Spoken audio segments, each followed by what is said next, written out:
श्री राधा कृष्णाभ्याम नमः। श्रीमद्भागवत महापुराण प्रथम खंड। बोलो श्री कृष्ण भगवान की जय। जय जय श्री राधे, जय जय श्री राधे, जय जय श्री राधे। हम श्रीमद्भागवत कथा पढ़ रहे हैं। इसमें जो है हम यहाँ तक पढ़ चुके हैं और सर्वप्रथम श्लोक जो हम पढ़ेंगे। ओम शांताकारं भुजगशयनं पद्मनाभं सुरेशं विश्वाधारं गगनसदृशं मेघवर्णं शुभांगं लक्ष्मीकान्तं कमलनयनं योगिभिर्ध्यानगम्यं वन्दे विष्णु भवरं सर्वलोकैकनाथं। श्रीकृष्णशरणं मम, श्रीहरिशरणं मम। ओम नमो भगवते वासुदेवाय नमः। जय सिया राम, जय सिया राम, जय नमः। राधे राधे, सीताराम सीताराम। हे श्री कृष्ण भगवान सुनिए, राधा जी सुनिए, राधा कृष्ण सुनिए, सीताराम जी सुनिए, हनुमान जी सुनिए, शिव जी सुनिए। अथ द्वादशोऽध्यायः सृष्टि का विस्तार। श्री शिवाय नमस्तुभ्यं। मैत्रेय उवाच। श्री गणेशाय नमः।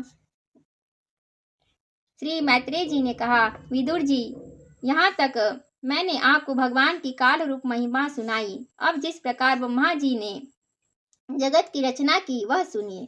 सबसे पहले उन्होंने अज्ञान की 5 वृत्तियां, तम, अविद्या, मोह, अस्मिता, महामोह, राग, तामिस्त्र, द्वेष और अंध तामिस्त्र यानी अभिनिवेश रची। किंतु इस अत्यंत पापमयी सृष्टि को देखकर उन्हें प्रसन्नता नहीं हुई। तब उन्होंने अपने मन को भगवान के ध्यान से पवित्र कर उसे दूसरी सृष्टि रची।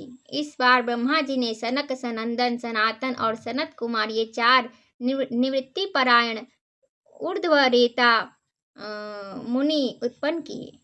अपने इन पुत्रों से ब्रह्मा जी ने कहा, पुत्रों, तुम लोग सृष्टि उत्पन्न करो। किंतु वे जन्म से ही मोक्ष मार्ग, निवृत्ति मार्ग का अनुसरण करने वाले और भगवान के ध्यान में तत्पर थे, इसलिए उन्होंने ऐसा करना नहीं चाहा। जब ब्रह्मा जी ने देखा कि मेरी आज्ञा न मानकर ये मेरे पुत्र मेरा तिरस्कार कर रहे हैं, तब उन्हें असह्य क्रोध हुआ। उन्होंने उसे रोकने का प्रयत्न किया, किंतु बुद्धि द्वारा उनके बहुत रोकने पर भी वह क्रोध तत्काल प्रजापति की भवों के बीच में से एक नील लोहित, नीले और लाल रंग के बालक के रूप में प्रकट हो गया। वे देवताओं के पूर्वज भगवान भव रुद्र रो रो कर कहने लगे, जगत पिता विधाता, मेरे नाम और रहने के स्थान बतलाइए। तब कमल योनि भगवान ब्रह्मा ने उस बालक की प्रार्थना पूर्ण करने के लिए मधुर वाणी में कहा, रो मत, मैं अभी तुम्हारी इच्छा पूरी करता हूँ। देव श्रेष्ठ, तुम जन्म लेते ही बालक के समान फूट फूट कर रोने लगे, इसलिए प्रजा तुम्हें रुद्र नाम से पुकारेगी। तुम्हारे रहने के लिए मैंने पहले से ही हृदय, इंद्रिय, प्राण, आकाश, वायु, अग्नि, जल, पृथ्वी, सूर्य, चंद्रमा और तप ये स्थान रच दिए हैं। तुम्हारे नाम मन्यु, मनु, महिनस, महान शिव, ऋत ध्वज, उग्रेरता, भवकाल, वामदेव और धृतव्रत होंगे तथा धी, वृत्ति, उषना, उमा, नियुत, सर्पी, इला, अंबिका, इरावती, सुधा और दीक्षा ये 11 रुद्राणियां तुम्हारी पत्नियां होंगी। तुम उपर्युक्त नाम, स्थान और स्त्रियों को स्वीकार करो और इनके द्वारा बहुत सी प्रजा उत्पन्न करो, क्योंकि तुम प्रजापति हो। लोकपिता ब्रह्मा जी ने ऐसी आज्ञा पाकर भगवान नील लोहित बल आकार और स्वभाव में अपने ही जैसी प्रजा उत्पन्न करने लगे। भगवान रुद्र के द्वारा उत्पन्न हुए उन रुद्रों को असंख्य यूथ बनाकर सारे संसार को भक्षण करते देख ब्रह्मा जी को बड़ी शंका हुई। तब उन्होंने रुद्र से कहा, सूर्य श्रेष्ठ, तुम्हारी प्रजा तो अपनी भयंकर दृष्टि से मुझे और सारी दिशाओं को भस्म किए डालती है, अतः ऐसी सृष्टि और न रचो, तुम्हारा कल्याण हो। अब तुम समस्त प्राणियों को सुख देने के लिए तप करो, फिर उस तप के प्रभाव से ही तुम पूर्ववत इस संसार की रचना करना। पुरुष तप के द्वारा ही इंद्रियातीत सर्वांतर्यामी ज्योति स्वरूप श्री हरि को सुगमता से प्राप्त कर सकता है। श्री मैत्रेय जी कहते हैं जब ब्रह्मा जी ने ऐसी आज्ञा दी तब रुद्र ने बहुत अच्छा कहकर उसे सिरोधार्य किया और फिर उनकी अनुमति लेकर तथा उनकी परिक्रमा करके वे तपस्या करने लगे। तपस्या करने के लिए वन को चले गए। इसके पश्चात जब भगवान की शक्ति से संपन्न ब्रह्मा जी ने सृष्टि के लिए संकल्प किया तब उनके 10 पुत्र और उत्पन्न हुए। उनसे लोक की बहुत वृद्धि हुई। उनके नाम मरीचि, अत्रि, अंगिरा, पुलस्त्य, पुलह, क्रतु, भृगु, वशिष्ठ, दक्ष और 10वें नारद थे। इनमें नारद जी प्रजापति ब्रह्मा की गोद से, दक्ष अंगूठे से, वशिष्ठ प्राण से, भृगु त्वचा से, क्रतु हाथ से, पुला नाभि से, पुलस्त्य ऋषि कानों से, अंगिरा मुख से, अत्रि नेत्रों से और मरीचि मन से उत्पन्न हुए। फिर उनके दाएं स्तन से धर्म उत्पन्न हुआ, जिसकी पत्नी मूर्ति से स्वयं नारायण अवतीर्ण हुए। जिसकी पत्नी मूर्ति से स्वयं नारायण अवतीर्ण हुए तथा अवतीर्ण मतलब अवतार लिए, तथा उनकी पीठ से अधर्म का जन्म हुआ और उससे संसार को भयभीत करने वाला मृत्यु उत्पन्न हुआ। इसी प्रकार ब्रह्मा जी के हृदय से काम, भवों से क्रोध, नीचे के होठ से लोभ, मुख से वाणी की अधिष्ठात्री देवी सरस्वती, लिंग से समुद्र, गुदा से पाप का निवास स्थान, राक्षसों का अधिपति निर्ऋति, छाया से देवहूति के पति भगवान कर्दम जी उत्पन्न हुए। इस तरह यह सारा जगत कर्ता ब्रह्मा जी के शरीर और मन से उत्पन्न हुआ। विदुर जी भगवान ब्रह्मा की कन्या सरस्वती बड़ी ही सुकुमारी और मनोहर थी। हमने सुना है एक बार उसे देखकर ब्रह्मा जी काम मोहित हो गए थे। यद्यपि वह स्वयं वासनाहीन थी। उन्हें ऐसा अधर्ममय संकल्प करते देख उनके पुत्र मरीचि और ऋषियों ने उन्हें विश्वासपूर्वक समझाया, पिताजी आप समर्थ है, फिर भी अपने मन में उत्पन्न हुए क्रोध काम के वेग को न रोककर पुत्री गमन जैसा दुस्तर पाप करने का संकल्प कर रहे हैं। ऐसा तो आपसे पूर्ववर्ती किसी भी ब्रह्मा ने नहीं किया और न आगे ही कोई करेगा। जगत गुरु, आप जैसे तेजस्वी पुरुषों को भी ऐसा काम शोभा नहीं देता, क्योंकि आप लोगों के आचरणों का अनुसरण करने से ही तो संसार का कल्याण होता है। जिन श्री भगवान ने अपने स्वरूप में स्थित इस जगत को अपने से ही तेज से प्रकट किया है, उन्हें नमस्कार है। इस समय वे ही धर्म की रक्षा कर सकते हैं। अपने पुत्र मरीचि आदि प्रजापतियों को अपने सामने इस प्रकार कहते देख प्रजापतियों के पति ब्रह्मा जी बड़े लज्जित हुए और उन्होंने उस शरीर को उसी समय छोड़ दिया। तब उस घोर शरीर को दिशाओं में ले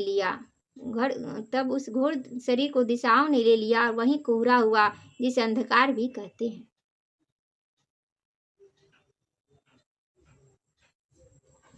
एक बार ब्रह्मा जी यह सोच रहे थे कि मैं पहले की तरह सुव्यवस्थित रूप से सब लोगों को रचना किस प्रकार करूं। इसी समय उनके 4 मुखों से 4 वेद प्रकट हुए। इनके सिवा उपवेद, न्याय शास्त्र होता, उद्गाता,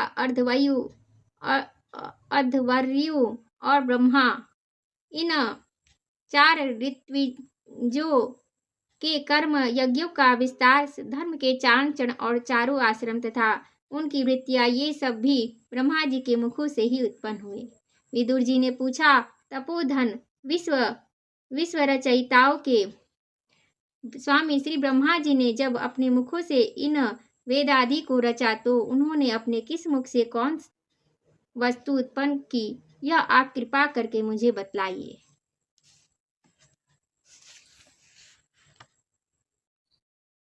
श्री मैत्रेय जी ने कहा, विदुर जी, ब्रह्मा जी ने अपने पूर्व, दक्षिण, पश्चिम और उत्तर के मुख से क्रमशः ऋक, यजुः, साम और अथर्व वेदों की रचना तथा इसी क्रम से शस्त्र होता का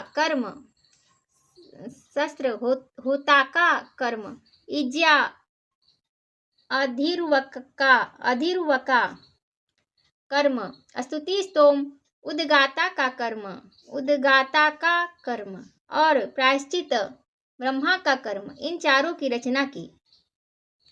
इसी प्रकार आयुर्वेद, चिकित्सा शास्त्र, धनुर्वेद, शास्त्र विद्या, गांधर्व वेद, संगीत शास्त्र और स्थापत्य वेद, शिल्प विद्या, इन चार उपवेदों को भी क्रमशः उन पूर्वादि मुखों से ही उत्पन्न किया।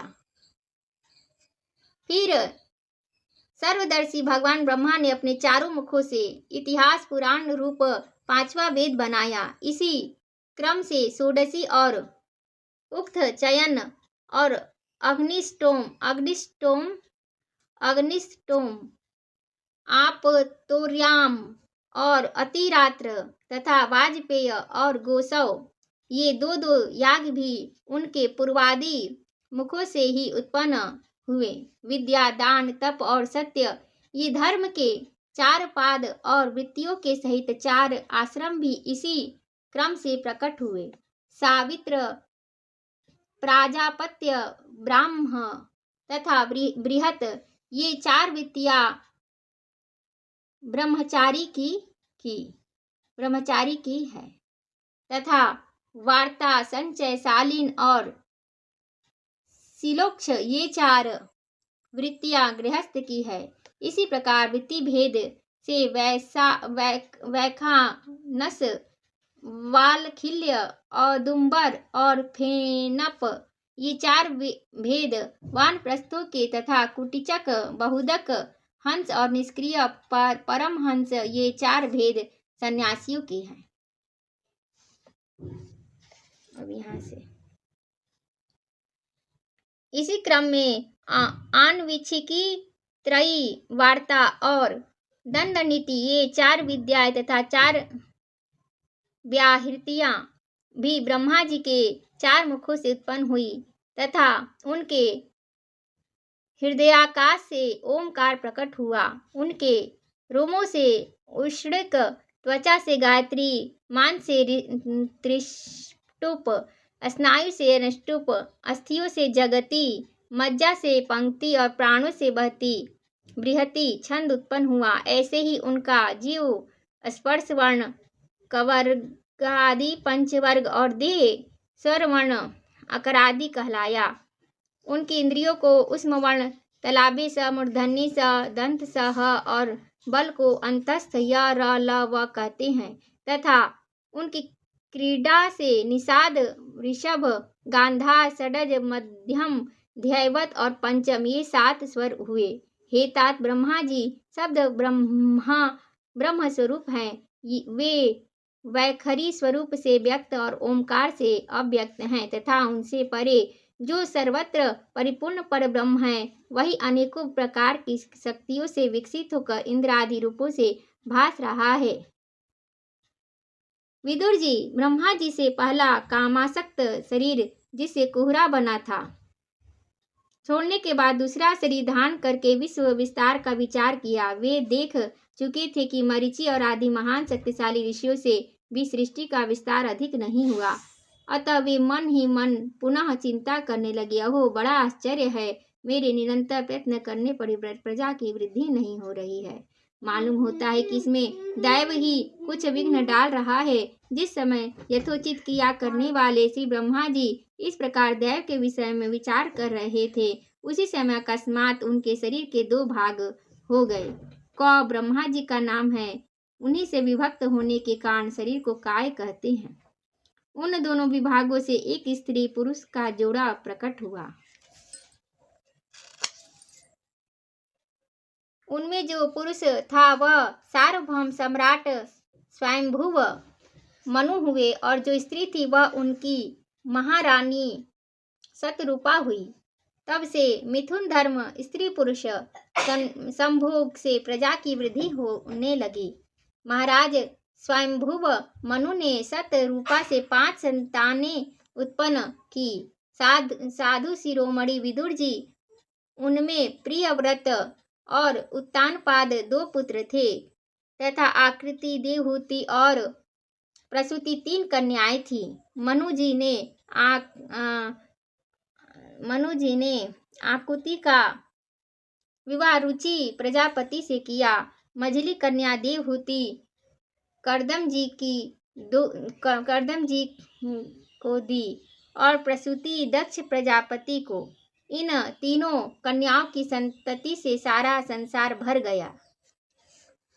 श्री इति श्रीमद्भागवते महापुराणे पारमहंस्यां संहितायां तृतीय स्कंधे 12वाध्यायः। श्री कृष्णार्पणमस्तु। ओम हरे नमः। श्री कृष्ण गोविंद हरे मुरारी, हे नाथ नारायण वासुदेवम।